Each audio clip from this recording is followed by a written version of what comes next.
Good morning, afternoon, and evening, everyone. Welcome to the Gameweek 28 pod of the FPL Wire. I'm your host, Zoph, and I'm joined by my co-hosts, Late Riser and Pras. I was mentioning to the Discord on Saturday morning that the FA Cup weekend basically feels like an international break. It clearly wasn't the case. We had red card, injuries, double game week pandemonium, pretty much everything. So much chaos. LR, love it or hate it? International break or international breakage, more like. So, I mean, for people that don't already know, Cunha got a red card and he's suspended for a minimum of 3 games. Mateta's likely out for the next game. Gordon got a red card and he's out for 3 games. I mean, this is so much. And it's rewritten a few FPL plans and, that's the game. It throws curveballs when you least expect it. For me, actually, the I have FA your Cup windows weekend is... interchanged around. Let me just fix that. Sorry, go ahead.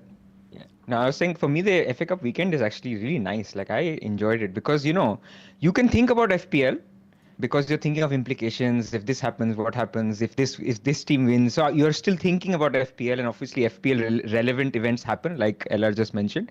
But also you're not stressed. Like if Chris Wood is playing Ipswich and he comes on, you're like, yeah, do whatever you want, man. It's fine. So from that point of view, actually, it's quite nice. I preferred it to even an international break. It's weird that, like, for example, I was like, Welbeck came out, I was like, bro, don't get injured. I just sold Joao Pedro. Don't come on now and get injured. Exactly. Things like that also do happen, right? Yeah. And the fear happens a lot more after the first 2 injuries and mayhem that we saw on the first couple of days of the FA Cup. So, yeah. Yep. But thankfully, not much happened in the last day or two. The players and teams came in fairly unscathed. So, yeah, that's where we are. Yep. You know what I saw like on my timeline after on Sunday? Somebody tweeting, oh, free hit 29ers are in the mud, like Mateta's gone and whatever. And also people saying, oh, free hit 29 is now just bang on because everything that has happened is exactly. So in reality, there was a little bit of give and take for every strategy. And we'll talk about strategy a lot in this pod, but my overarching thing is it's looking a bit shit, man. Like it's not that appealing, but I won't do any more spoilers. Yep, we should timestamp this. We're recording this on Tuesday about like 1 p.m. UK time. So we haven't got all the injury news. We don't know how long, for example, Mateta is out for, whether it's 1 week, multiple weeks. We don't have clarity on Isak's injury. The Champions League games are still to happen. So any further updates we will cover in our team selection videos. But I do want you guys to at least get a timestamp on. Should we get started? In terms of timestamp, we also want to state that we're watching this we're having this podcast while India versus Australia is going on, which is the semi-final of the Champions Trophy. And 3 of us are Indians that are being disciplined and doing this podcast on the Tuesday while the game is on. So if you appreciate the commitment to the cause that we are showing, we'd really love a like and subscribe from you guys. We are aiming to get to 40,000 subscribers by the end of the season. We're about 3,500 subscribers away. So we'd be really, really grateful if you could just click those buttons. And let's give a shout out to one of the people we are hoping to help us get to that number. Yeah. So we're in the market, we're recruiting at the moment, and we need somebody to join us who's a little bit of a video wizard.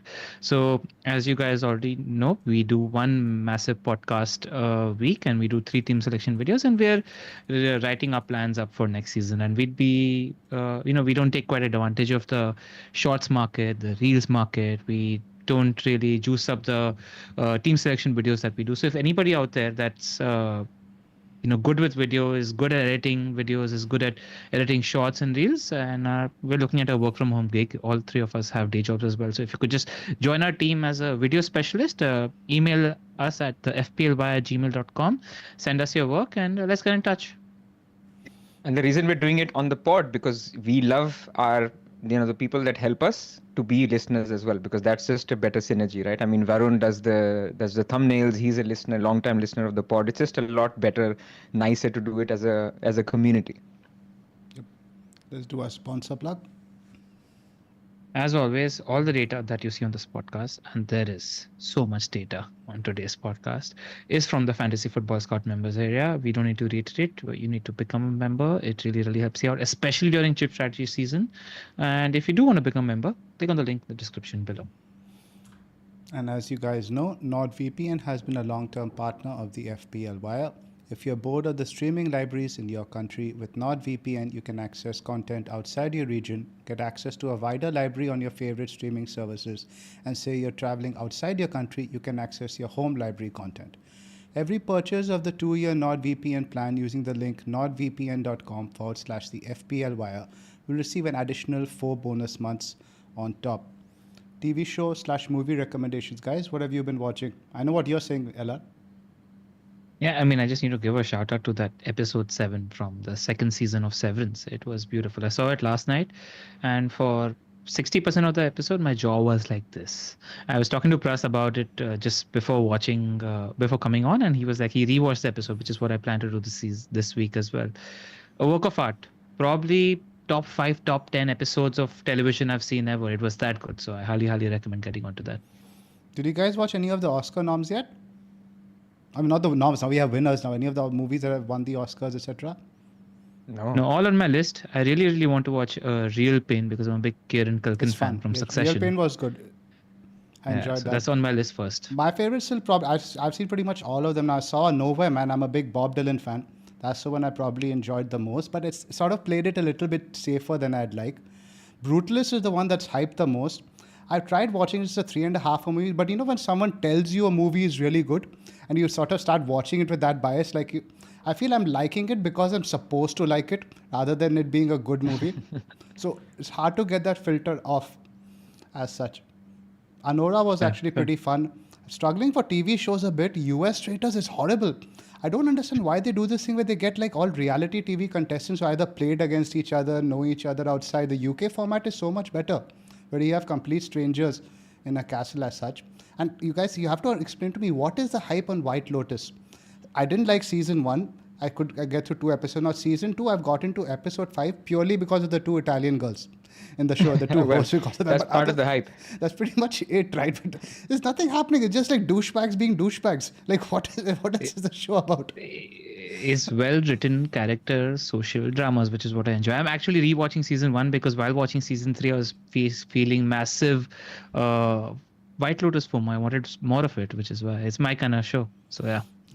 I guess I just don't like. I need some sort of story, some sort of like coherent plot it builds towards. It's a slow burn, but it's actually understanding the people, their mindsets, and they show. It's more of a character thing. Like this is LR and I. We always go back. I prefer more like story or plot driven rather than character driven shows. Which is why Succession, I struggled initially because the first 2-3 episodes it just shows how they're pretty much assholes. That's it. Nothing else there. Yeah.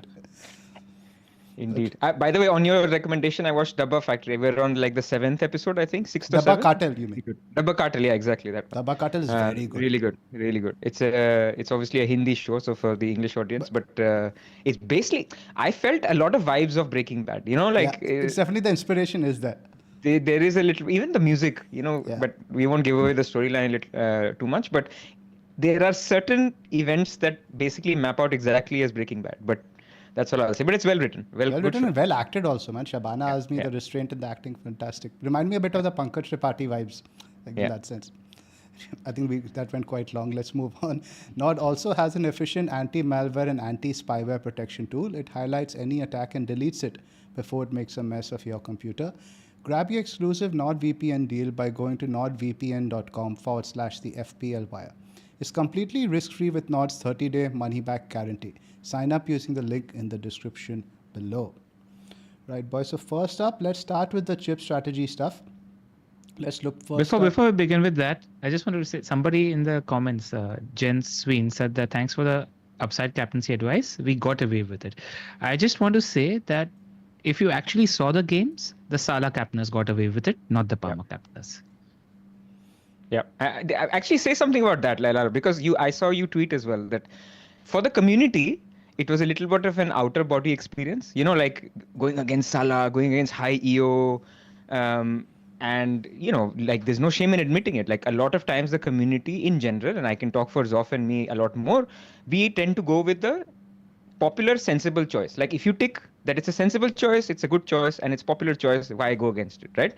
So this week was a little bit different. But then Ella is like, guys, I do this every week, so what's the big deal? So tell us, like, what was your takeaway from it? That the thinking behind most of the community to Zag was validated. If you saw the football, Palmer could have easily had a hat-trick. Wasn't the case with Mo Salah. And that's that, right? That's the thing. You make certain calls, not for the sake of it, but based on matchups and based on football. And as always, a lot of this game is outcome based and luck based. And there wasn't much in it at the end of the day. But what you can do in validation in your thought process is that it was actually based on the footballing and how the game went out, the correct decision. Because Palmer could have easily had 3 or 4 returns. He just didn't on that But day. at the same point, let's look at the split side of it. There's also the form thing, right? We look at fixture a lot, but remember we mentioned going into the pod that it's the first time Palmer has had the dip, and you could see it. The way he was snatching at shots and the way he was slumped to the ground. I've never seen a player slumped like that when this team has won 4-0. I don't know though. Like he's been like a little bit. It's his style how he plays. Like if you talk about it from a different lens, he made outstanding runs. Like that run where So the runs weren't he the got problem, but the finish, for example, right? The one where he went to near Yeah. post near Ramsdale. In a form, Yeah. Palmer just finishes that a second earlier.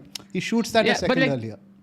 It's a split second. Like I think he played a massively good game. Like his teammates Yeah, were finding him definitely. and he got the chances. So I mean, what was it? 1.84 XGI. 1.3 XG is what I saw on Scout. Yeah, it was his XGI. highest of the season. Yeah, 1.8 But- XGI, right. Counter Yeah. to that, Zoph, is Nkunku was also not in form. Neto was also not in form. Like it's a good fixture and they came into form, right? So like if Palmer scores that first chance, he could score 20 points, right? I mean, so I guess I completely agree with you. There is an element of form that we tend to sort of, especially the more analytically you play, the more you ignore form. I am with you. You should not ignore form, but then how much do you take into account form, right? If we should with in picking Nkunku, LR could have said no, I don't need to pick him because he's not in form, but he gives him a double-digit return. It's just one of those things where you just had to say there could have been a scenario where Newcastle could have been even tighter. I think Hall did an okay job on Salah, but they could have been even tighter. Or there's a scenario in which Salah only does nothing. But you took a chance, and I think it was worth taking a chance, even based on the outcome, not even the decision. Did either of you guys watch that game? Newcastle, I couldn't watch it. I watched it, but it was terrifying. Like every time, especially in the last 20 minutes, Salah gets the ball and he's like, all right, I'm getting to you. And, you could see it. He was laughing. He was basically like, I want to score here. And every time Hall would either tackle, it goes for a corner. And I was like, thank God. From a corner, Salah is not that threatful. Basically he's not that threatening because it was tough. It's tough to go against a player like Salah in this form. It is. Cool. Let's now look ahead. Plus, let's talk about the draw. So draw, I mean, now we have Arsenal out, Chelsea out, Liverpool out, Newcastle out, big hitters like Manchester United out. And so it's becoming difficult to say, what the strategy normally is. You bank on the good teams reaching the semi-final of the FA Cup. Then you load up on them because they will blank in double. You free hit in the week, they will blank, and you bench boost in the week, they double. And then that's a good end of the season. The problem that we have now is the teams that we may want from game week 30, 31 till 38.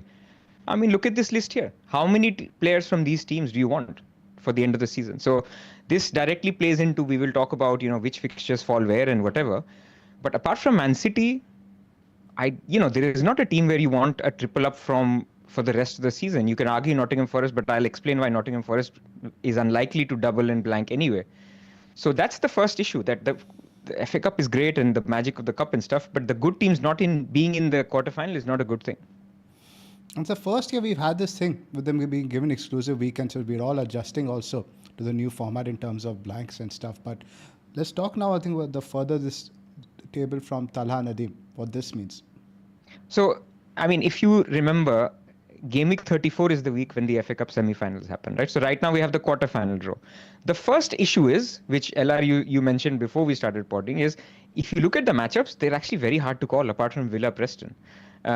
So like Bournemouth at home to Man City, who knows if Bournemouth win or not? Same thing with Brighton, Nottingham Forest. Now, even though Nottingham Forest gave them a pasting earlier, but Brighton are a little better since. Even the Palace Fulham game, I mean, this is the same table bonus game that we backed Palace for. So it's a repeat of that, exactly that. Palace are away. So you never know what happens in these three games. So whoever reaches the semi-final of the FA Cup, which is the winner of these games, will basically have their game on the weekend of game week 34. Now, I am not saying they will blank in game week 34 because there is still a midweek in game week 34. The midweek in Game Week 34 is the week where you'll have the Champions League and you'll have the Europa League. So let's take it fixture by fixture. So Man City, Aston Villa. Now, Man City are out of the Champions League. Let's say that again. Man City are out of the Champions League and Aston Villa are still in the Champions League. So if Aston Villa are still in the Champions League, then you cannot schedule it in Game Week 34, right? So basically, Man City, Aston Villa, if Aston Villa is still in Europe, is likely to go to 33. This is why you'll see a lot of people saying that Man City and Aston Villa are almost guaranteed. Why? Because either Man City will beat Bournemouth or Aston Villa will beat Preston. One of those things will happen and the blank is likely. Again, not certain. And Villa doesn't even need to be in Champions League till then. They just need to do well in this leg, because then in Game Week 31, 32, when the schedulers are basically putting things, they can't assume that Villa will be out, right? So they will have no choice but to move Man City, Aston Villa to Game Week 33. And so 34 will be a blank for these teams. These are the two teams that are the likeliest to blank in Game Week 34. Now look at the other extreme, which is basically Nottingham Forest and Brighton. Nottingham Forest and Brighton, none of these teams are in Europe. They don't need to schedule their game in Game Week 33. So the same thing I said, they could simply just play in Game Week 34.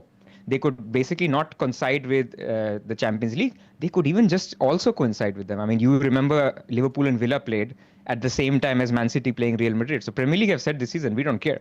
Like if we need to schedule it in Game Week 34, we'll keep it in Game Week 34. So this is why Nottingham Forest and Brighton will be very unlikely to move to 33. There's actually another reason why Nottingham Forest game may not move to Game Week 33 is because in Game Week 33, they have the Monday game. If you play on a Monday, it's very unlikely that you get a midweek game as well. Yep. So if Nottingham Forest make it through, you may not get a Chris Wood double anyway. They may just stay in Game Week 34. So these are the two extreme fixtures where things can happen, either more guaranteed to be a double in 33 and a blank in 34. And in the other case, Brighton and Nottingham Forest, probably nothing happens if they make it. Let's talk about the other two. So then you have Palace. Palace is the most important game. Palace versus Fulham. Because if Fulham make it, then basically the game that Fulham have, which is Southampton-Fulham, it can also stay in 34, right? Fulham are not in Europe. Southampton are not in Europe. It can stay in 34. There is a chance they move it, but if relegation and stuff becomes important, but let's assume it's not going to move. The Palace game will have to move. Why will the Palace game have to move? Because Palace's opponents, Arsenal, in Game Week 34, they should make it through their Champions League game. If they are in Champions League, same logic as Aston Villa, then Crystal Palace Arsenal will be a blank in 34 and double in 33. Now that makes 33 a lot nicer. If Arsenal double, Man City double, Crystal Palace double, and remember Crystal Palace already double in 32 as well. So you could already have Crystal Palace loaded up on them, and then you have Crystal Palace again for 34. It's nice. So this is why I keep saying Crystal Palace winning the Fulham game is going to make or break whether people look at bench boost in 33 or they look at other weeks for bench boost like 32, which we will talk about as part of the chip strategy. And there's a fourth game before I come back to you guys, which is basically the fourth game is Bournemouth, which is versus Man City. This game is very important because if Man City win, then Man City were going to blank anyway, because let's assume Aston Villa win, right? So Man City were going to miss 34 and double in 33 anyway. But if Bournemouth win, this is now creates an extra double in blank. Why? Because Man United are still in the Europa League, and we hope and expect that Man United will still be in the Europa League. Game Week 34 is a midweek for Europa League as well. Who are Bournemouth's opponents in 34? Man United. So if Bournemouth win, then you could have an extra blank and an extra double where Bournemouth, Man United are also doublers in Game Week 33. So this is why it would be way more fun from a chip point of view if Bournemouth win and Palace win. That's basically the lay of the land for semi-finals at least. So in the short term, Pras, now I think a lot of people will be in Ella's and mine position. Let's just put the AM chip aside for a bit. Let's assume now you have the triple captaincy, bench boost and free hit to play. And right now we're sitting in Game Week 28. These FA Cup matches are going to happen now right before Game Week 30 when we come back at the other side of the international break. Now, what should we do over the next couple of weeks? Now, I guess you now pretty much have to decide whether you're going to free hit in 29 or not. I think that's possibly the first decision you have to make. What can we do in the short term now to put us in the best position to have flexibility based on these results? It's tough, man. Like the thing is, the teams that are doubling in 32 are blanking in 29, like which is Crystal Palace and Newcastle. If one of those teams was, not blanking in 29 but doubling in 32, I would say triple up on them. Just, it's a good play because you don't have to then wildcard, but that's not the case. Then there are teams that are doubling in 33. You don't even know if they're doubling. So the only ones I can see here is Man City. You can say that Man City have a good chance of double in 33, but also have a game in 29. So load up on them, and then you leave yourself a little bit more flexible on whether you wildcard or not. But ultimately, it depends on your other 12, 10 players, right? How well set up are you to take this longer term? LR, what do you think?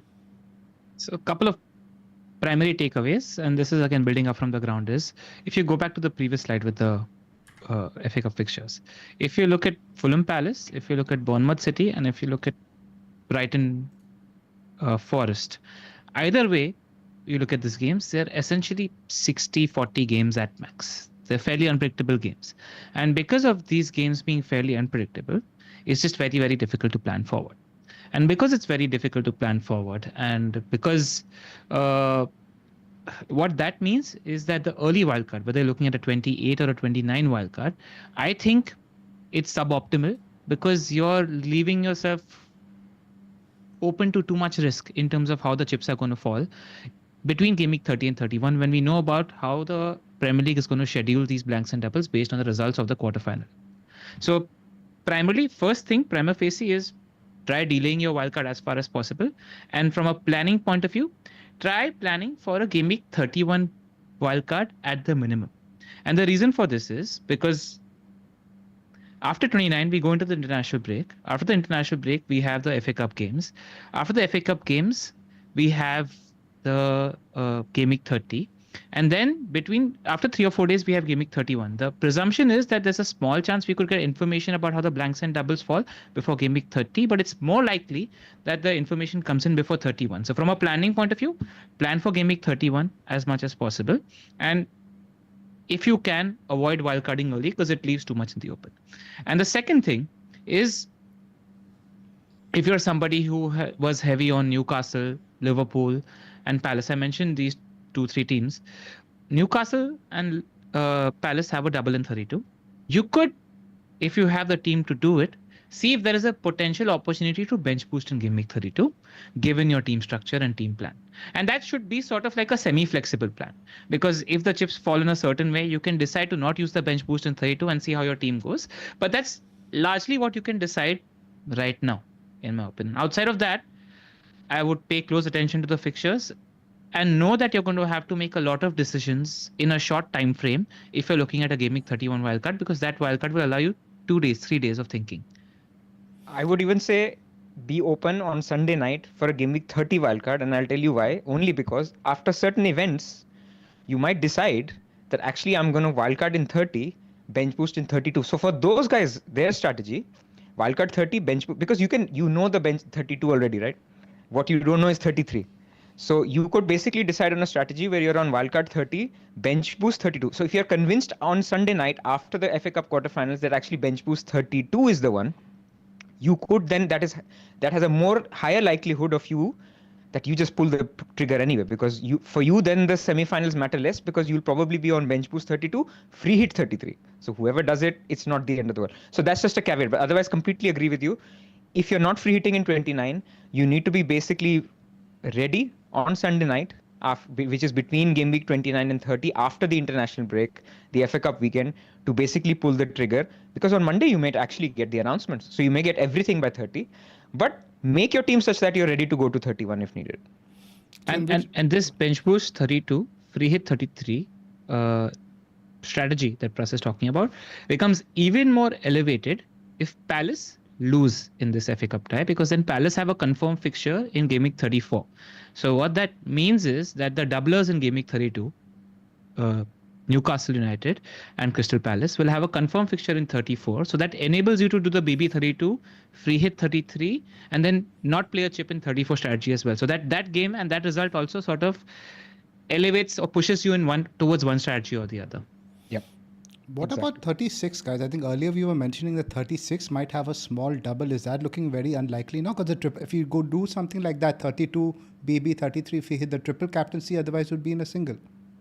So no, actually, Aston Villa getting an easy draw has helped people with a triple captaincy because it's now more likely. So do you have Lego Mania's chart? Yeah, of course. I just want to talk about 36, 37 for a second because people are thinking of all chips. So might as well talk about all chips. So if you're looking at now 37, 37 is when the FA Cup final happens. So if it's any team that is playing a team in Europe, and that team could reach the Europa League final, because the Europa League final, remember, is on the midweek of Game Week 37. The perfect team here, as an example, is Aston Villa. Aston Villa plays Spurs in Game Week 37. So if Spurs make it through this round, and again, we're sitting in Game Week 32, 33. It's not like Spurs have to reach the final, but when the schedulers are looking 4 weeks ahead and they're saying, actually, Spurs are still in the Europa League, there's a chance they make the final. There's no way they can just take a chance and say, leave it. Spurs will be out because it's Spurs. So what they will do is they'll have no choice but to say, actually, Aston Villa and Spurs, that game, if Aston Villa reach the FA Cup final, we will have to move it to 36, which is a completely free midweek. So if you're with me, so if Aston Villa are likely to make the FA Cup final, then their game will move to 36. Now, what's going to happen is, let's say whoever Aston Villa is playing as an opponent in the final, Aston Villa will say, why are you moving our game? That's not fair, because you are moving our game the midweek before a final. Why don't you move their game as well? So Aston Villa is going to basically say, guys, I want the Man City game to also move to Game Week 36. This is why if you look at the latest projections, people are actually saying if Aston Villa reach the final, then there could be 2 doubles and 2 blanks in 36 and 37. It's all got to do with Aston Villa going far in the FA Cup, and more importantly, Spurs going far in the Europa League. So you people who want to triple captain in 36, wear your Spurs jerseys on Thursday. You want Spurs to basically go through this round. Otherwise, it's dead. If Spurs are out of the Europa League, it's dead. And the most important thing here, and why it's such a huge triple captaincy, is if you notice the first fixture in Game Week 36 for Erling Haaland will be Southampton away, which makes it a huge triple captaincy opportunity. Yeah, exactly. So that, just the knowledge of that double helps even people with assistant manager. Like some people have assistant manager left and they're thinking, if I do all these bench boost and free hit and whatever in 32, 33, 34, when will I use my assistant manager? You could still use it in 36, 37, 38. So again, I think even as early as this midweek, like the games that we'll have today, tomorrow and Thursday, will again inform us on which games will fall where. If Arsenal are out of Champions League, Crystal Palace's FA Cup is irrelevant, because again, Crystal Palace, Arsenal can go into 34 midweek. Arsenal are out. So Arsenal need to stay, Spurs need to stay for this to basically be a little bit more interesting season. Otherwise, we'll just have not many doubles and blanks. Got it. And I think, Pras, you had mentioned you wanted me this sticker also with Game Week 35, 30, this one? These 4 fixtures? Yeah, or was it you, LR? One of you guys This had was mentioned. LR, yeah. So just a couple of tickers. Before we move to this ticker, if you could have the ticker with just Game Week 32, because I just want to display what is an opportunity. What kind of a team will probably plan for something like a bench boost 32 is what's important with this fixture ticker that you see here. What you need to see is that you're probably looking at a free hit 29 and you're heavy on assets from Newcastle and Crystal Palace. People have Rodgers, people have Brighton, Chelsea players in their team, people have Liverpool. All these teams have good fixtures. Bournemouth also have a home game against Fulham. You're probably going to buy a City striker maybe in the future. They have a home game against Crystal Palace. The only team that could maybe struggle is Everton have a poor fixture against Forest away. And you don't have a second keeper, then you can't plan for a bench boost in Game Week 32. And people like me that have Boomer plus Vista as a double up, they've got a tough fixture as well against Arsenal away. So then it becomes difficult to plan for a bench boost in Game Week 32. So if you're somebody who's got 12, 13 players from the top 5 or 6 teams on here, then you look at it and plan for a bench boost 32, bench boost 32. But I would say that whether you're planning for bench boost 32 or not, if the chips fall in, you can't be fixated on planning for 32. And then if the chips fall in a certain way in Game Week 30 and 31 and make another strategy slightly more attractive, throw your planning out of the play. Like, be more flexible and receptive to the new information that keeps coming in. Don't be stringent on the plans that you make. And one other thing is the Game Week 35 to 38. It's important to just cast an eye on that right now. I'll just open that ticker in front of me as well so that I can read it. Why that's important is because if we go for, Zoph, if you could go to the 35 to 38 ticker, that's important because if you are going for a late wildcard, if you're a team that's bench boosting in 32, then free hitting in 33, and then pushing the wildcard in Game Week 34 or 35 later in the season, us people who are likely going to wildcard in Game Week 30 or 31 need to keep an eye on what advantage they will have in the future when they're wildcarding in the last 4 game weeks of the season. And basically, 2 key teams eat up and make sense from a wildcard point of view because City have great fixtures towards the end of the season. So City are great from 35 to 38. And if you're early wildcarding in 30 or 31 because of Pras mentioning that City have a likely wildcard in 33. 3 of your positions out of your 15 are going to get covered anyway, which is something that late wildcarders are also going to have in play because they're going to be focusing on City. And the second team in play is going to be Aston Villa, again the likeliest team to have a double in Game Week 33. They also potentially could have a double in 36, 37. And from an attacking perspective, they've got Fulham at home, Spurs at home, and United away as fixtures, which are fine from attackers, from an attacking point of view. So if you have the likes of Watkins, Rogers, and you follow that up with Asensio, Rashford, whoever, defensively these fixtures are not nice, but from an attacking perspective, these fixtures are fine. And the third other thing is that people that are looking at a late wildcard and the players that we are likely going to compromise on early wildcard, if we go for a 30-31 wildcard, the biggest thing there is that are you going to lose out on teams from players from Liverpool, players from Chelsea, these big players like Palmer, Salah, etc. By 35, the league could get decided. And the important thing to notice here is Liverpool, Arsenal, and Chelsea and Newcastle United all feature in the bottom 6 or 8 of the ticker here. So they don't have a great run of green-looking fixtures, and we don't even know what Premier League motivation is going to be at that time.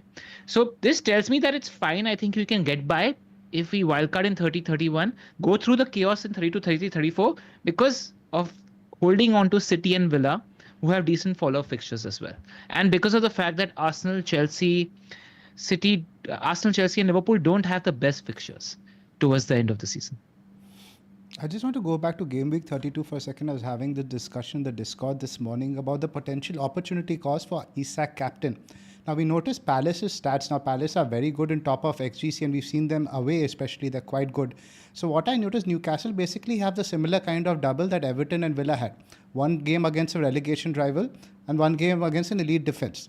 Right. So that is what we have to think about, like in terms of Isak from that perspective. What happened, Pras? You're muted, Pras. I get it, but I move on. So yeah, in general, I wanted to ask you guys before we move on now, in terms of pecking order of assets we are thinking about selling, right? In terms of your Newcastle, Liverpool, Palace, etc. Now, which of these assets do you think we should prioritize carrying forward through the blank? Now, we might get a situation with Isak, for example, that he's a doubt for the weekend. He might not be risked ahead of the FA Cup. Does he become more sellable, or would you be more inclined to sell, let's say, a Mateta if he's missing this week? I think we also need to prioritize the ranking in that sense. Like Liverpool guys, they have Everton in 30, for example. Is it worth holding? Who should we prioritize, you think, in those teams? I mean, it's a little bit dependent on when you bought and how much sale value and stuff, right? So that's the first thing. So some people will have bought Isak late, so they don't mind selling. Some people, everybody has value in Salah, I guess. So if anyone is injured, like if Isak is out, you take him out. Like I don't think you can carry him again for 28 blank, 29 blank, then forget about value, right? Because if he's missing 2 game weeks, and in real time, that's basically 3.5 weeks that they'll be missing, because if you remember, there's an international break between 29 and 30. So then basically you just go like, okay, Isak is the one that leaves. So I'm fully prepared to do that if Isak is out this weekend. On the other hand, the argument was, who do you envision holding in your wildcard when you wildcard? So 2 weeks ago, before the FA Cup, I was saying, Salah doesn't need to be in there because, guys, it's going to be very difficult to have a bench boost in Game Week 33 with Salah, Haaland, Isak, Gordon. Well, Newcastle now don't have a double-double. So in 33, you won't have to have those expensive players if you are bench boosting that week. So now I can see a strategy where actually Salah is held. So in that case, that supports the fact that you don't have to lose the value in Salah, and you can keep Salah. So Mateta, for example, can, like, if you're not free hitting, then you were going to sell Mateta anyway, right? Because you're not going to carry Mateta, Isak, Salah. Like that means 3 of your strikers are, like, you're playing 5 at the back in Game Week 29. So you have to sell. That's where I am. It's a little bit of a get out answer, but I would just say Mateta is out now. He would be the highest in the list, and if Isak is out, he would be second. Do you have a preference for that? Keep in mind that Palace do have Southampton on the other side of it. Somebody like a Munoz example. See, I'll tell you, the whole thing comes down to your perception of City's form and captaincy in 29 and 30. Like in 29, the standout captaincy option outside of Haaland was Cunha, because he had Southampton away. Now, Cunha is not going to be playing. So you're probably going to rely on somebody like a Bruno, or you're going to rely on a Bournemouth midfielder. Chris Wood. Chris Wood against Ipswich away. Now, Brighton have improved from a defensive standpoint, and they're not the easy fixture that we look like. Ever since they got that spanking, they won every game and they've tightened up and they played really good. And I think they're in the best 5 or 6 for XGC also, if you're looking at the last 6 or 7 weeks. It's just that after Brighton, they have a Leicester at home game as well. So it's captaincy for 2 games. Now, who's going to be the captaincy option in Game Week 30? If you don't sell Isak is a captaincy shot because he's got Brentford at home and Salah has got Everton at home. So you've got alternate captaincy options, and Palmer's got Spurs also. So there's all these big hitters have good games. So it's whether you have confidence enough and Chris Wood in your team to take on Erling Haaland as a captaincy, because in most cases, to get Haaland, you'll probably have to sell Isak or compromise Salah or you have to sell Palmer. Yeah, I think Yeah. Palmer would be the make fit for most people. And it's not easy because Palmer's fixtures after 29, Spurs at home, Brentford away, Ipswich at home. Salah's fixtures, Everton away, Everton home, Fulham away, West Ham at home. Isak's fixtures, he's also got good fixtures. Brentford at home, Leicester away. So there's good fixtures for. No, but this is why people are free hitting, right? This is why I think we, because on this podcast, and I've said this in the past, because we are not free hitting, because we set up our team a long time ago to navigate, people are free hitting. This is the logic, exactly what you just said. All these guys have good fixtures after 29. It's just why people didn't free hit is because their team looks fine and they think that they might be a similar conundrum in 33, 34. Especially if Palace win their FA Cup game. So this is what it is, that free hit actually, if you're on the fence, what happened this weekend, for me, it only supports it. You should play it because it has become weaker as a chip. It's also some scarring, I think, from last season when that was like an 8 or 10 point average week. But the matchups are different. I think that we only 3 games that free hit last year. I think around 20. Last year 3 or 4 games. Yeah, Reguilon was the top pick, basically free hit pick. Yeah. Anything else, guys? I think we've covered it quite comprehensively. We can. I just want to say that don't be afraid to lose team value for points. Like we're at the point of the season where we have 10 game weeks pretty much in the season. So every game week is 10% of the remainder of the season. Like it's a huge chunk of the remainder of the season. So points in that game week matter. And I think if the potential points advantage in your head for even 2 weeks, which is 20% or 3 weeks, that's how you should start seeing the remainder of the season is huge. Back yourself to find Beto instead of a 6.5 million striker as a compromise in your squad.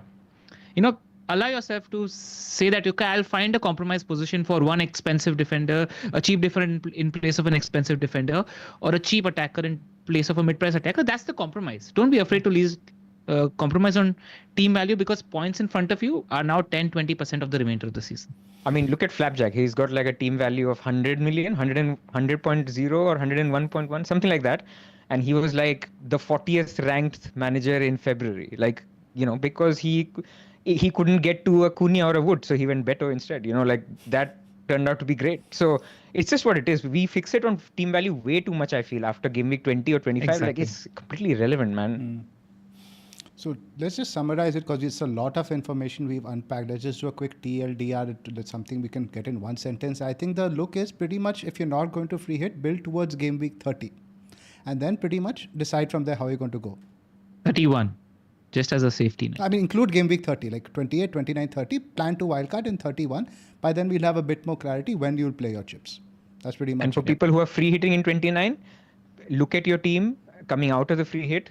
See if you can bench boost in 32 or 33, and if you can get to a wildcard in 34. That would be basically the optimal way to do it. Don't free hit in 29 and then wildcard in 30 or 31. Then you're basically losing the power of the free hit chip. The power of the free hit chip is to avoid you wildcarding in 30 or 31.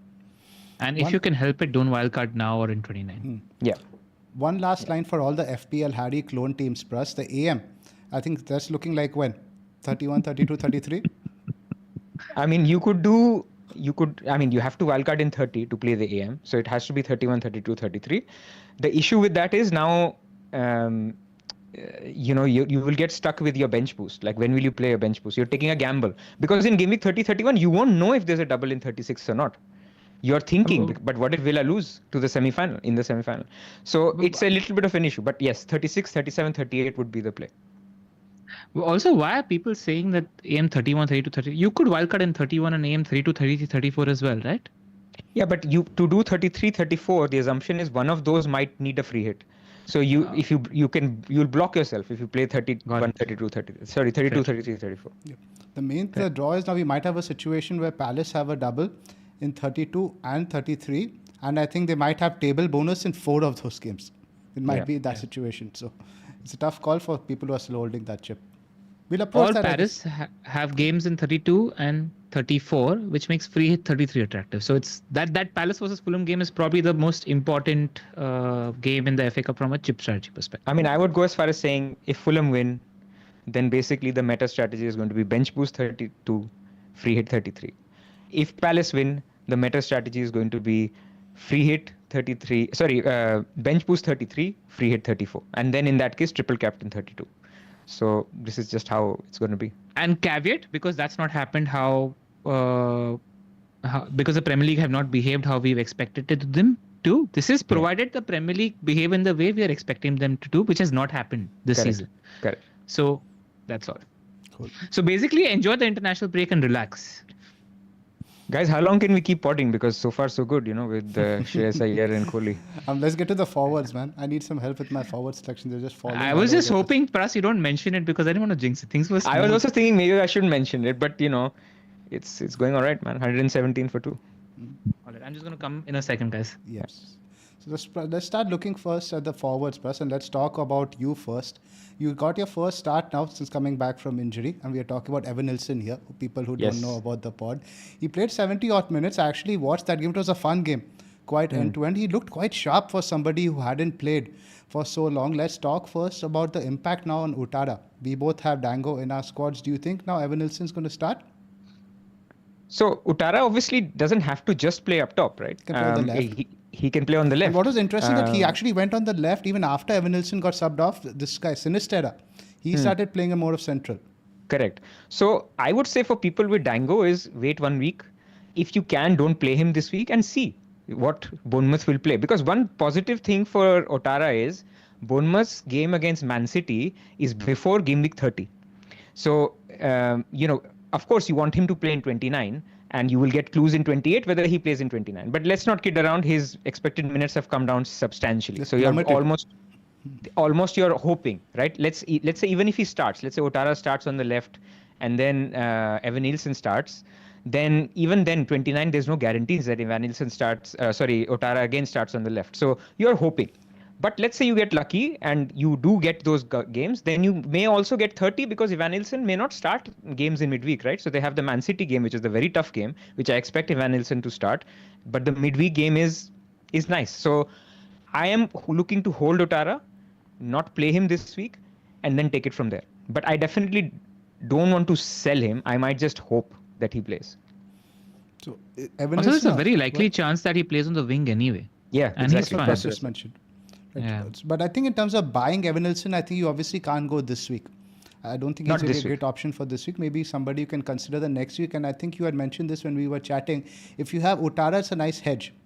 Yeah. Sort of such like if you're looking to manage that in that sense. But because I wanted one of those guys for 30 for sure, Ipswich at home, right? So let's say you went Utara and Evanilson and then you reach in 30 and you want to bench one. You see how the FA Cup game goes and then you take a call. Of course, it can be wrong. But I don't mind that as a little bit of, you get a double Bournemouth attack for Ipswich at home in 30. Let's talk about some of the other guys. Now, Beto, the next 2 fixtures are decent, and I think Wolves will be a lot weaker without Cunha in general, even in defense, because he's controlling the midfield up top. He's everything to that team in that sense. So the fixtures are Wolves away and West Ham at home. But then after that, it takes a complete nosedive, where they have Liverpool, Arsenal, and Forest. Do you like him as an option, LR? Still for some, let's say we're talking Cunha replacements now. Cunha/Mateta. Only if he's your 8th attacker in 30 and 31. But even then, he's not my favorite option because West Ham and Wolves both are showing signs of improving from a defensive standpoint. So he's not my favorite option. Yep, I'd agree with that. But he's so cheap that if you want to use him to get to a Haaland, then it's not terrible either. Like Haaland plus Beto might be better than, Wood plus Marmoush, if you think that is the case. Of course, there's a third person to get to a Haaland. But in certain cases, it could make sense. He's getting so many chances. Did you see how many one-on-ones he missed? The data is very good. Even in the FA Cup, he missed one-on-one, but the last 6 game weeks, he's top for big chances amongst forwards. He's getting chances like anything, man. Like I had a hat-trick in the last game. We cursed him for this blank. Like it was. I remember Pras on the last part. He's a cute pick, but enough now. Now it's annoying. Yeah, exactly. Enough. Now it's back to it can be cute if he scores because he's missed 3 sitters. Yeah. But no, you say he's a cute pick, but enough now. Cute but annoying. Enough is enough. Yeah. But now, Strand Larsen, I think with Cunha out, I just don't see them creating much because, again, he was the hub of even the creative aspect of that team. So I'm not really interested in GSL. You guys agree? Again, it's somebody who serves the purpose, right? Like for But then you Pras get is saying, better. like if, But you get a better. But I guess advantage of Strand Larsen is you get 30, 31, which are decent as well. exactly. And I think it's fine. I also think Cunha, I generally think polls have slightly improved and the fixtures are fairly better for GSL compared to Beto. And that's why I'd be open to the GSL move because it's the price. That's the attractive proposition. But I worry about them. Like, yeah, Cunha is just so crucial, man. Like, even if let's say he's not the one who's creating, scoring the goals, he creates so many chances as well. Like, I worry a little bit. It's a bit like people when they bought Arsenal attackers when Saka, Martinelli, and who else? Havertz were out. Well, yeah, their attack was weaker. So yeah, their cheaper assets become attractive, but the team itself is a lot worse. So I would prefer Beto, to be honest.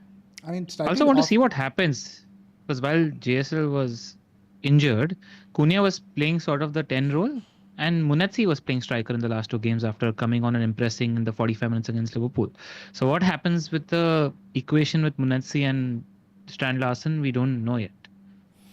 I was just going to say, do you guys think Cunha is potentially the most important player to a team in the Premier League? I think he would be up there. You could say Salah, etc., but I think Liverpool could still function without Salah. Wolves, I just don't see how can he does so much. Literally, you see him back to cover. He's creating, taking the set pieces.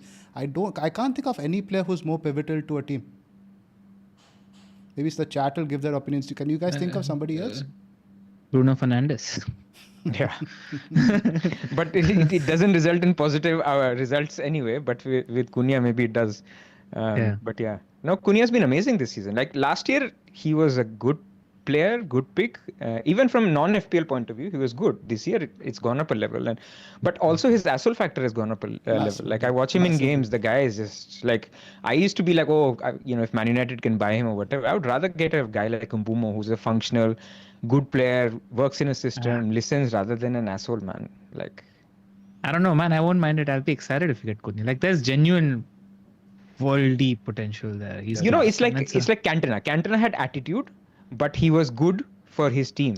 Like he was never like that with his own players. Like you would never. Cunha is like shouting at his teammates half the game. Like he's basically throwing a fit. I mean, maybe it changes, but I don't like that about him. Guys in the chat are saying a few of the strikers, Isak, Delap, Wood. I think those guys score goals, but the team still functions. They still create chances. Palmer is possibly the next guy you could say is close to that potentially. Yeah, but again, your team has got you've got good midfielders. Jackson is great, so yeah, Cunha is probably right.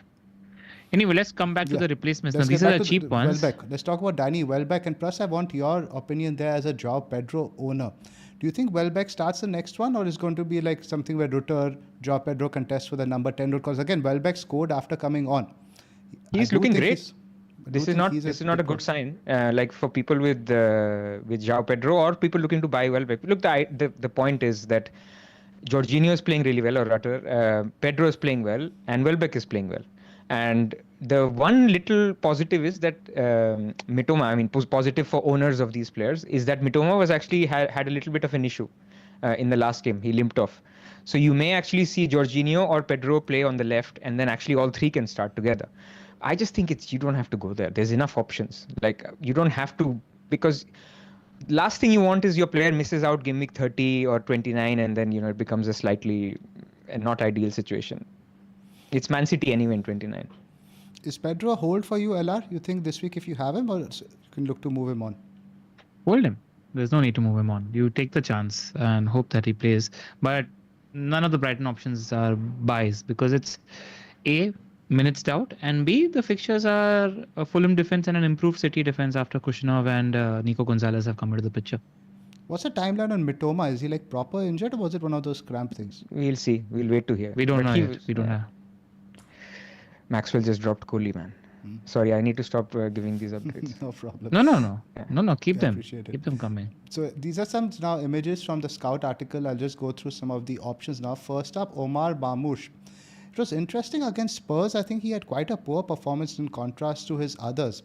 In terms of like also game time, it's a bit worrying to me that somebody like a Foden was benched and Marmoush played. It might be a case of now either or going forward. LR, what's your perspective been like as a recent owner? I mean, his performance against Spurs was rubbish to say the least, and that worries me. But like the optimist in me is thinking that yes, he got a full rest along with the first team, because nobody who played the Spurs game played in the FA Cup game, started in the FA Cup game. So it was a completely different starting 11. So there's a hope that he's currently in first choice, but with KDB and Foden knocking on the door, anything can happen anytime. I don't mind him sitting the Forest game if that means he gets the Brighton and Leicester games, which is the ones I'm plumping for. So I'm holding, but the minutes doubt is there as always. I that said, I don't want to sit on the fence with my opinion. I do think he's first choice. So and the thing is now, Man City are the early kickoff. So if you get a news that a Marmoush is starting, would he be the top for you for Cunha replacement? I mean, he's a pick for the Pranils of the world and not the Zoph and Pras of the world, because his expected minute doubts is always going to be there. So if you're somebody who's willing to bet on a City number 10 with a higher ceiling than all other options except Chris Wood, in my opinion, then go there. But outside of that, it's a gamble. It's a gambler's pick. I just want to say that also when it comes to taking gambles and taking punts, which is why I have Nkuku and Marmoush in the team, from a personal standpoint, I'm always more willing to take them because I know that a wildcard is 2 or 3 game weeks down the line. So I know that I'm not stuck with them for a long time. That's a good point. These are all short. I mean, the one thing about City is this Bournemouth game in the FA Cup is not ideal, right? Because that's going to be a high intensity away game before the money game, which is Leicester at home. So again, LR is absolutely right. People like me are always going to look at the glass half empty. And so basically now I'm thinking, you know what game does De Bruyne play? Does he play the Bournemouth game? No chance. So De Bruyne plays the Leicester game. So then I'm trying to back solve. Who do I want then? Do I want Marmoush or do I want Foden? Because only one of there has been no game where Foden, De Bruyne, and Marmoush have played together. So that's where it becomes a little bit trickier. If you go for it, the upside is there, man. He's got a hat trick in him in a game like Leicester at home. So yeah, upside is there, but there is now a little bit of a doubt as well. And there's another City attacker whose minutes actually look stronger than any of them, and that's Savio, where he looks like he's going to play one of the 2 wing spots. His minutes are on the up. He's putting in some great underlying numbers as well. So if people I think a lot of people that are going to sell either Palmer or Salah next week are probably going to go for Savinho as well. So that's one player that people are looking at as the second City attacker. Very good underlying numbers. Yeah. Now, this is somebody I am looking at in terms of my Cunha replacement. The underlying data has been very strong over the last few weeks in terms of big chances, like underlying numbers over here, as it mentioned over here. Haaland is the only forward who has more Opta-defined big chances since Vissa, since the turn of the year. The conversion has let him down a little bit. He should have scored a few more goals than he did. And the fixture list now is a bit tough on paper. You have Villa, but the thing about the Villa game, this is sandwiched between the Champions League games with Club Brugge. So that is a bit appealing. But then you go Bournemouth away, Newcastle away, Chelsea at home, I still think is a good fixture for the attackers. And then 32, you have Arsenal away. Now, they did score some goals in these fixtures. And again, we might see them playing in that usual 3-5-2, which they usually do, in which case the forwards do get a few chances. But I like Vissa in terms of a short-term pick as such. But the problem is right now, right? Let's say, you replace a Cunha with a Vissa. You already have, let's say, an Isak and another third forward who plays. You're sort of locking yourself out of the Haaland thing, right? In Gameweek 29, if you're committing to that. So that's something also I want to discuss with you guys. Now, do you now do the Cunha replacement this week? Or do you look at it now, let's say now Haaland goes completely massive against Forest, makes a hat-trick and gets a hat-trick. You're going to want Haaland. So, Pras, what, in your opinion, there's somebody who has Cunha move him to Vissa this week or try to play it out for another? I want to wait for Haaland. I feel that Leicester at home, now the same thing that I said about Bournemouth away and Leicester at home, it could apply to Haaland, right? But we have not seen it. I do definitely want Haaland for 29 and 30. This is where I am right now in my head. I think Nottingham Forest away is hard. And anyway, the selling window for either selling Palmer or Salah is hard this week. I mean, theoretically, you could sell Isak if he's out and get Haaland now. But I want to leave that decision to game week 29. I think, ultimately, I want to get somebody who I will get 3 players that I want that free hitters are getting, or the ideal players for 29 and 30. And that's why I want to leave that transfer as much as possible to the end. But if you think that your 29 team is suffering to the sense like I don't have Cunha or Mateta or whatever, so I don't need to make that decision this week, I can understand it if you want to play it. But I feel if you can chance it, if you can wait, I think waiting for Haaland could be interesting, man. Like Gameweek 29 upside could be there. Like I feel it is a Brighton home game. There is no other big hitter playing, or at least Palmer is away to Arsenal. There's no Saka, there's no Salah, there's no Isak. There is opportunity to go Haaland. So I'm going to try if I can. And also Isak, isn't he sort of more sellable than we thought earlier? Now that we know that we will pretty much want to own Isak only for game week 32, right? After that, you'll probably look to move him on. 34, he has Ipswich home. So if you're on free hit 33. I think most likely because at 33 you're looking to bench. But only if you're looking to free hit in 33, then it's a different question. Yeah. But what I'm trying to picture now, let's say I do something like I have a front line of Cunha, Isak, Wood, which is quite popular in terms of a template. Now, let's say I do Cunha to Wissa this week. Then next week, if I really want Haaland, then Isak will obviously be the one to make way, which is quite doable in that sense. I'm not potentially ruling it out. So that's something you could look at, right? Yeah, don't be afraid to lose team value. Yeah, it's fine. Most people will need to look at either Salah or Haaland out. Salah or Isak out for Haaland. I know you can do Palmer as well. I don't love that so much, to be honest. Like it's like Palmer against Arsenal, fine, that's tough. But Spurs home, man. Like again, the cartel has him top captain in game week 30. And not all that the everybody players will will be captain back. him. Your Jackson, etc. They're all expected to be back by around game week 30. So I don't losing Palmer. Exactly. So you have to look at it pretty much in a block of 2 fixtures, right? 29 and 30 rather than just 29 alone. Exactly. I wouldn't be afraid. And also one thing in terms of this and people having this dilemma, most people have Mikolenko as their 4th defender who plays Wolves away without Cunha. So I think he's perfectly playable as a stopgap just this week, which allows you a decision that can be delayed by a week as well. Fair enough, but not somebody like me who also has Utada as a problem. So we'll talk about my team. My team is in absolute shambles. But in terms of like, let's say, I think obviously if you don't, like I'll just TLDR this one. I think pretty much... Just one thing on Vissa though. So he has these number of big chances and he scored 2 or 3 offside goals on top of that as well. Just because I've been a Vissa owner. Yeah, you've been watching. I've been a Vissa owner for a while. So he's got these numbers which are really encouraging from a big chance point of view. And he scored 2 or 3 offside goals which were by a MM, which didn't count, and he didn't get an assist also, which he was supposed to. Yep. And on the fixtures also, there's this line over here from Neil, which you should take note. Thomas Frank's side put 9 goals past these teams, which they are playing next in the reverse fixtures. Even though these fixtures were difficult, Vissa scored in 3 of them. Yeah. So Brentford has still a legit attack as such. Yeah. And he's a big chance hogger in that team. And Aston Villa is a great entry point, by the way, because Villa are bottom 5 for chances conceded. Palace were all over them. So they're defensively nothing home to write about. So like I have a double Brentford attack this week and I'm looking forward and hoping that it works out in my favor. So that I think it's backed up by the stat over here mentioned by Neil. First up is Aston Villa, whose dismal tally of 3 clean sheets all season is the worst in the division outside Ipswich, Southampton and Leicester City. That says it all. So like you mentioned, great entry point.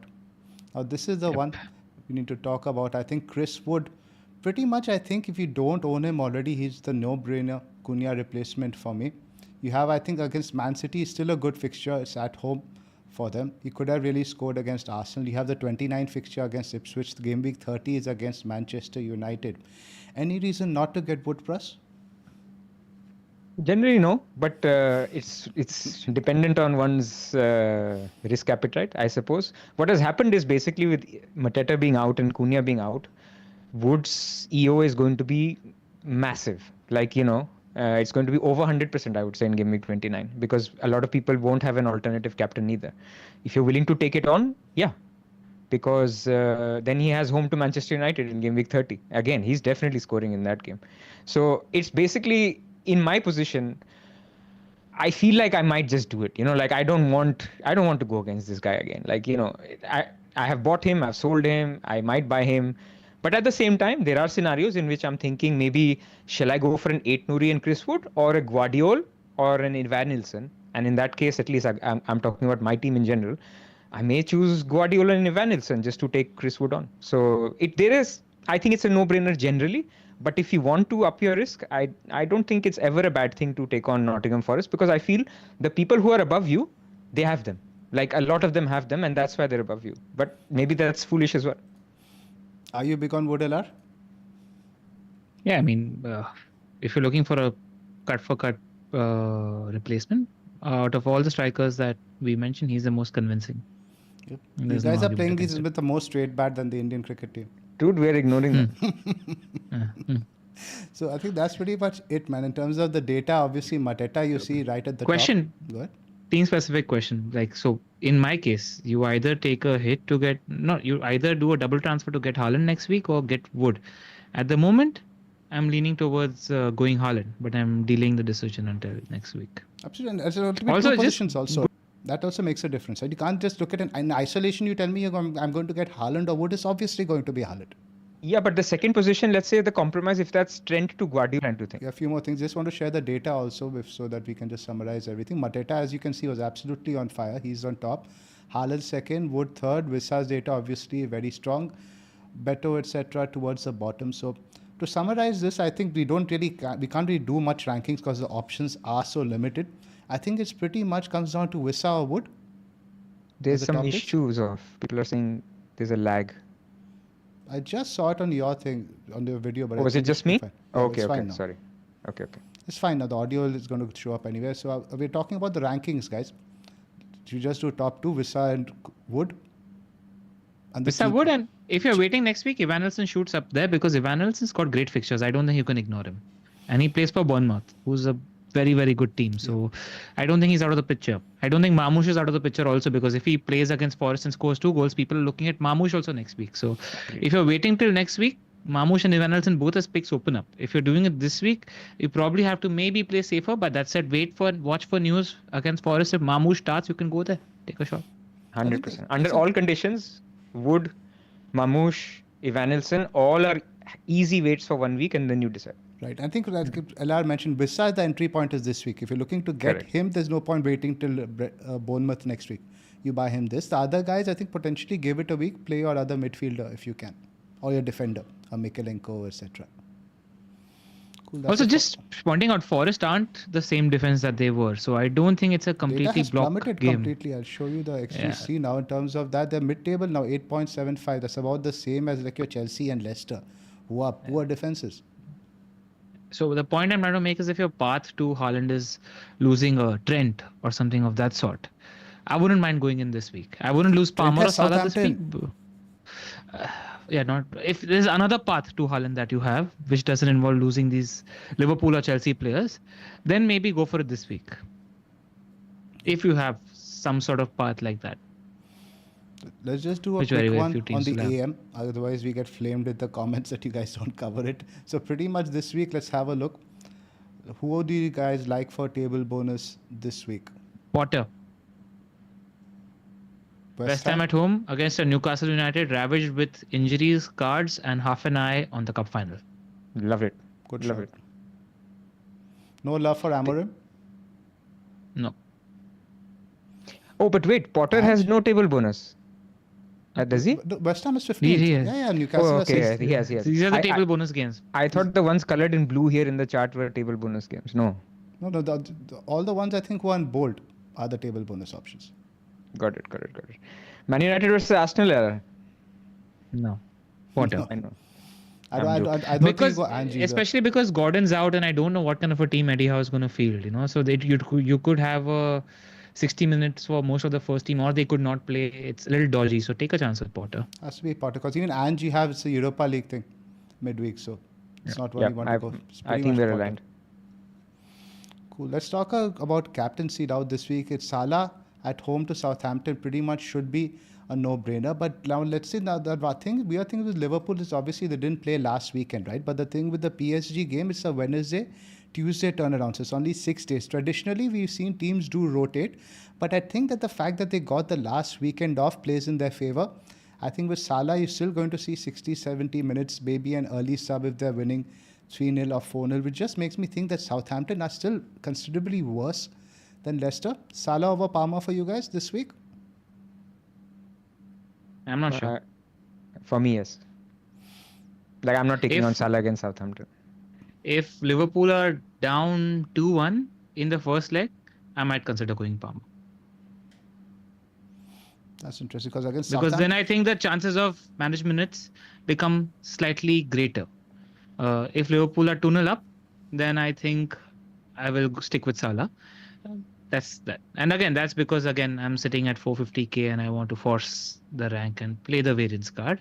And I thought Palmer was really, really unlucky against Southampton, which actually is what Salah is like. Salah's playing. And I do think that Southampton are considerably worse compared to Leicester City, however bad Leicester City are also. So that's where we are. At the moment, I'm 80% more, 20% Palmer. There is a chance of a Liverpool leak as well, yeah? I mean, they've been wrong, so to your own peril. But it's a 3 p.m. game, right, on Saturday. So I expect him to start. It's just the minutes. What we've seen, it's Salah, right? He need when they've had 3 games a week for a long period, you've seen him start and almost play 90 minutes against that Newcastle game. You're going to get about 70, 80 minutes of Salah still, right? Don't you think that's the case? Yeah. It's just that even after the second PSG game is the cup tie. So he will have to do some sort of load management. It's 4 important games. It's just not the PSG game. Immediately after the PSG game in the midweek, there's the cup final as well. So, and Salah's going to play 90 or 120 minutes in that game also, right? So, that's the thing. I just think if they are 2-1 down, if Liverpool are 2-1 down in the game against PSG, then I'd maybe give it a thought. And again, this is for the risk takers. There's no reason to take on Salah at home to Southampton. And I'm likely doing that as well. It's just that I haven't ruled it out and I want to be honest with what my opinion is. The chat is mentioning that Salah is fasting, etc. that week. Does that play into your decision making at all? He's played every season with it and smashed it every season with it. I just want to again state my genuine reason. When you're talking about also like a world-class player that's talking and putting out on Instagram that I'll be back, guys. And he's somebody like Cole Palmer, who's a sensational player, who was FPL's top scorer last season as well. Just generally a class player, like against a team like Leicester. Anytime I've had a few gambles where I've had Vissa against Leicester as my captain 2 weeks ago. Palmer's done well for me. Like a wounded tiger is just a very dangerous animal. And like I think Chelsea will play in a way where they'll want to make Palmer score. So that's another thing that's just psychologically in my head as well.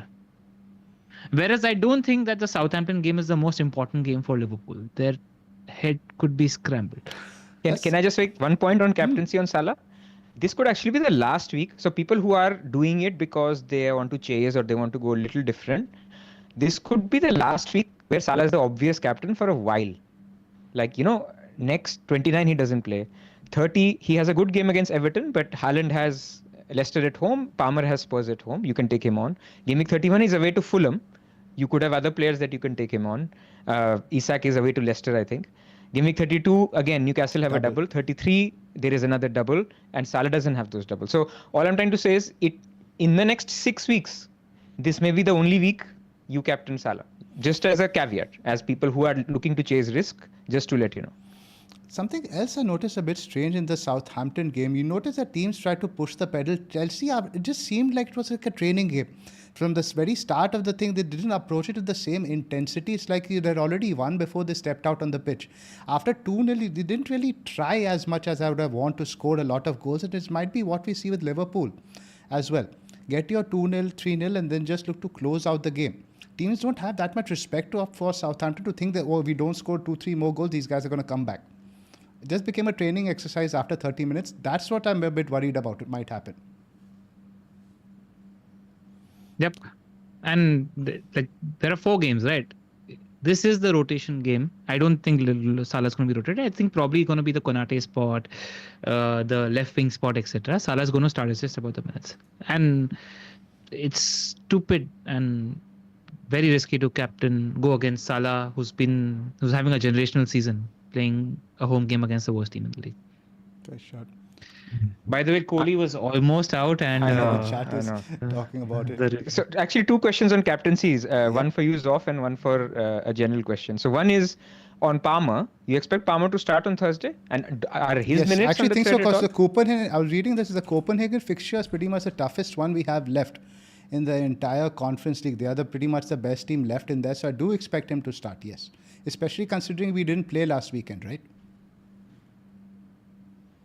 So I think Palmer will start, but again, I think he can easily Then the second manage. question. Go ahead. Yeah, he can manage. Just a question. And second is triple captaincy. Some people are looking at the horizon and thinking, you know what, Salah home to Southampton is the best that it'll get. I captained Haaland home to Southampton. Thoughts? Again, You will have games of top players against bottom teams a little later in the season. See how the chips fall, because the predictions aren't accurate and we don't know how it's going to happen. So there could be an opportunity. And in a game where Salah's home game against Southampton is sandwiched between two Champions League games, I wouldn't do it. I think wait for a point later where we're more sure of 90 minutes. Spot on. And again, I'm just worried Liverpool go 2-0, 3-0 and just pretty much decide, okay, if we are comfortable now, we don't really need to try and expend energy. Like even if Salah's on the pitch, they're not really looking to score too many goals. They're not looking, I think, to go for a 5-0, 6-0 in this. The idea is to get the win on the board and just conserve energy for the PSG game. That's my concern over here. Cool. Let's 100%. Let's do our sleeper and Discord plug, guys, before we move on to our So teams. I don't know if I'm lagging. So if I'm lagging, You are guys can lagging. take Your over. audio is fine now. Your video was lagging. Now you're okay. Okay, so basically, if you would like to join, our March league starts this weekend, and so in the Pick'em league, we basically have a Premier League winner, jersey winner every single week, 3 of them in our Discord league, and 1 for our main league. If you want to download the Sleeper app in general, that is the top right QR code. We do some content, and this has reminded me that I need to do the content for this week, which I will do after this. And if you want to check that out, download the app. And on the bottom right is basically the code to our public Pick'em League. So join, because March has just started. All you need to do is pick who the winner is. We actually had, every week we're starting to see winners, and there's different kinds of winners. So I've dropped out of the first of our 3 to you drop are out out of our last man standing. Yes. Last week, and LR and I are still there. We have about 70 people left in the last man standing. So every week is maybe about 10% people are getting eliminated. And the Champions League, I think we're all doing fine. I think we have 2 wins each. So we are doing all right. So get involved if you have to. If you want to, and the way to do that is you can join us as a member on YouTube, or join us on Patreon at patreon.com/the FPL Wire. You can get access to competitions, you can get access to Discord, and generally just support us. Yep, and it's a good time to Also, join. it's just first one of the month right now. Now So is you going to must be start March to- first week. Yeah. And also, like, it's a great month to try to get lucky, because we have 2 game weeks in March. So blanks. you could literally get 7-8 predictions right, and you could win a jersey. And the odds for that, of doing that in our Discord and Patreon league, is higher, because the top 3 get a kit of their choice. So you get 1 week of calling right, become a member on YouTube Patreon, and you could just win it. We should give a shout out to Kush for the excellent write-ups he's been doing on the competition, and he's actually one of our jersey winners this week. And also, I think this is the first time we've had that the guy who's in our Discord league as well as the main league has won a jersey. So he's actually winning 2 jerseys this month. Yeah. Very jealous. It's an interesting strategy. I tend to pick different results in both, Yeah, just to hedge it, right? Absolutely. Yeah. Yeah. It's a low maintenance month. You need to just predict 18 results this month. Literally 18 results this month, and there's a chance for a jersey this month. Yeah. By the way, he uses ChatGPT, for the write-up. I asked him. Okay. Like, I was like, how are you writing these paragraphs and paragraphs on the analysis of our league, man? Like, how do you have time? He's like, ChatGPT. So that's it. Well done, Kush. Well done, buddy. Let's do our teams. Yeah. All right. Right, this is my team. I need a lot of help from you guys. It's an absolute shambles. It's Pickford in goal, Trent, Gabriel. I've put Mikalenko ahead of Robinson now. Robinson is away to Brighton. Mikalenko is away to Cunha. Sorry, Wolves without Cunha. Then Bumo, Salah Cap, Palmer, Kluivert, Dango. Bit of a risk. I don't know if he's going to start or not. Then you have Wood and Isak. I've got Robinson, Cunha and Greaves on the bench. So 1 transfer, around 1.8 million in the bank. Now I could go Cunha to Wissa and bench Dango. In that sense, again, in which case I want Haaland next week. Isak is going to have to be the make weight, and I can't get there with a downgrade of Trent. I'll have to go with a downgrade of either Palmer or Salah to get there. Or I could potentially roll this week, give me myself more flexibility next week. Then I could do something like straight Palmer down to, let's say, somebody like a Waneri, and Cunha up straight to Haaland. But the main caveat, the curveball over here is I just don't know if Dango is going to start on Sunday. And the fact that, It's the game that Spurs have between the two Europa League games. If he actually starts, it's a very good fixture. It's going to be huge. Yeah. So what do you guys think, LR? And this is when Isak isn't out. Yeah, Isak going out means I really don't know what I'm going to do. LR, talk to me. If Isak is fit and fine, hold. Because Dango's ceiling in that fixture is very, very high. And I think he's capable of playing in both positions, not just striker as well as winger. So I'd roll the dice because you're chancing on losing out on points unnecessarily. So I would just hold because there could potentially be way more attractive options opening up as picks next week. What do you think, Pras? I am in agreement with the LR actually. I mean, it's a little bit of a coin toss, but I feel like, sometimes taking the hit on the 11th player could be better than making a move which is the wrong move. Like basically that's your option. That I basically take a chance on Dango versus I play my cards and I go for Vissa. Now Vissa could do well, but if he doesn't, or then you're looking at Vissa and going, he's not ideal, Isak is not playing, Cunha is injured. Sorry, it would be for Cunha. Dango is not certain for 29 and you have one free transfer. So I feel that especially if Iraola is again a little bit coy about Evan Nilsson and whatever, you just take a chance. I think that would be the base case. If Isak is looking dodgy or injured, then you sell him. Did you sell Isak pretty much? Yeah, try to get as much money out of that position possibly, so that way I can go Cunha to Haaland with a Trent downgrade rather than a Palmer downgrade, something like that. Exactly. Then you can get better. Exactly. I can do something like Cunha, Beto and like Trent out rather than get a Visa in that sense for 29. So I'm liking if Isak that is flexibility. Out, I don't mind taking a shot on Haaland in now only. But I won't be able to raise money for it without selling Salah or Palmer, who are playing the promoted boys. Even if you do Isak down to Beto, you don't have money for Cunha up to Haaland? I'll have to look. I don't think so because Haaland is 14.5 million. It's just too big a bridge to cross. Yeah, fair. He's been on the brink of falling. He's not falling these days. Some people are buying, man. And what the hell? Just let him drop one more. Almost got 2 goals last game, yeah. I know. He is looking a lot better in that sense. You're set on Salah cap? Yeah. I don't think I'll mess around with that because with Chelsea, the thing is, I was like, it's weird for me. I always feel wary of over-investing. Even with Palmer that week, it was a bit of a reluctant watch for me because it just becomes double disappointment. I want to enjoy a Chelsea win. We won after ages and then I'm disappointed. Oh, Palmer didn't score. For me, it's just how I lean.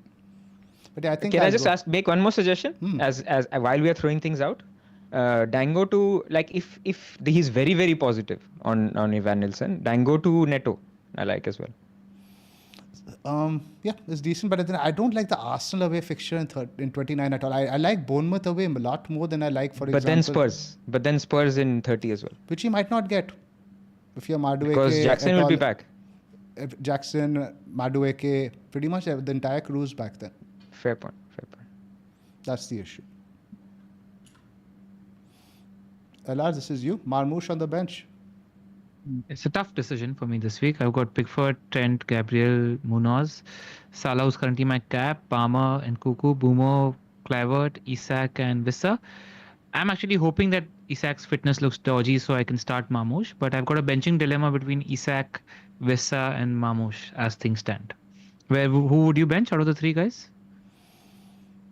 Probably this, I guess. But if you get a leak that Marmoush is starting, it's going to be tough, man, to leave him there. And who do I bench? It's tough. I don't Either know. way. We had the same discussion last week, and I think Isak bailed you out at that point. Yeah, Isak bailed. My God, I've gotten so lucky this week. I didn't have Mateta, I didn't have Cunha, and because of Isak, I was 50-50 on the Kluivert Vissa decision, and turns out it wouldn't have mattered either way because both got points, and Isak bailed me out. But that's another I have to decide who to bench between these 3. At the moment, it's Marmoush. But he's my kind of player. I want to start him, but I don't know who to bench. Yeah. I'm so jealous of the Munoz pick. That was actually going to be my transfer in this week if this whole Cunha fiasco didn't happen. Then I was planning to sell Trent the week after.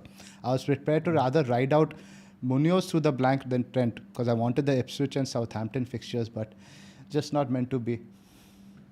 Yeah. Chat is saying bench Kluivert. I wouldn't bench Kluivert, man. They're going to batter Spurs. Spurs are playing on Thursday. It's the kind of game and they're prioritizing Europe. Yeah. No, and again, like you said, Forest is a tough fixture. And what we saw from Marmoush the last game, I think I'd leave it as is. Yeah. So I'll see. That's where I'm at the moment. I'm so jealous you're rolling. Pras, anything else to add?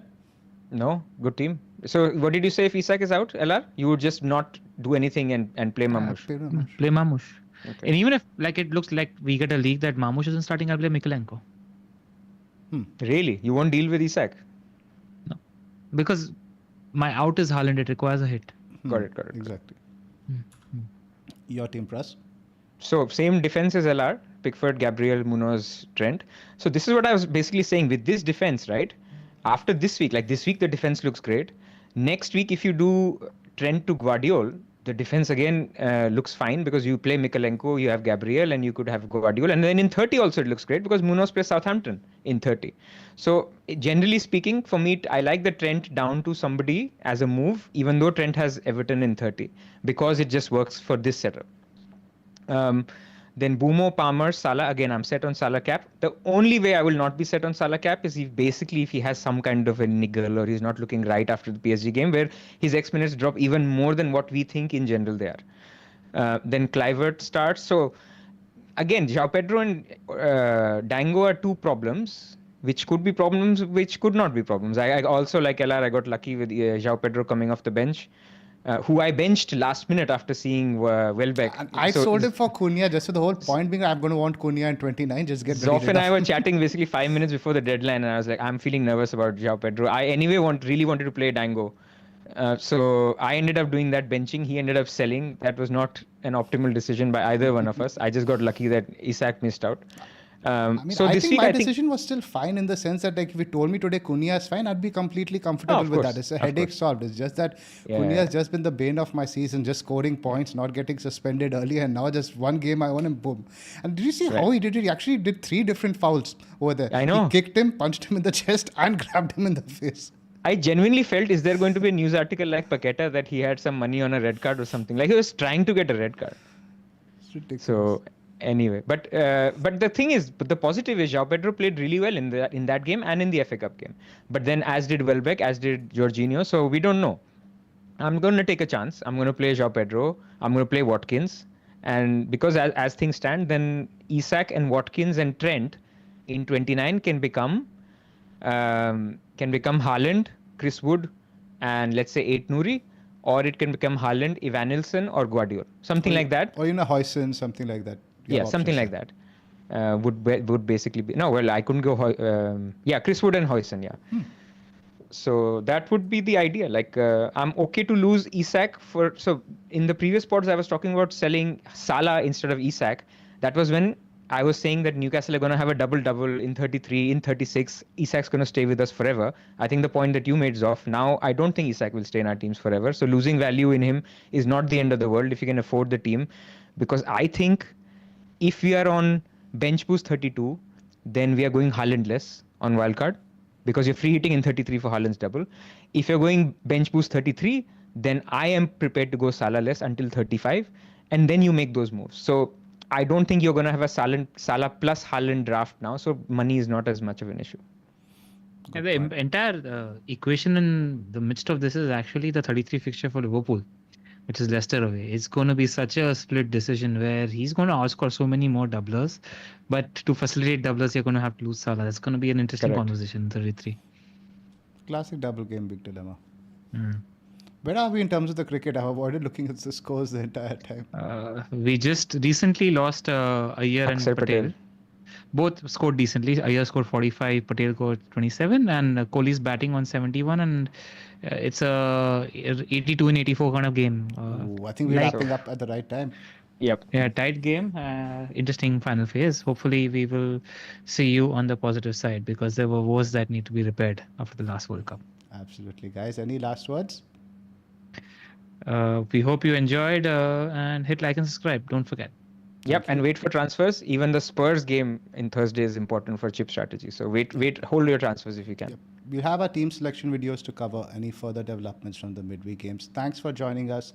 Good luck, India, and see you guys next week. See you.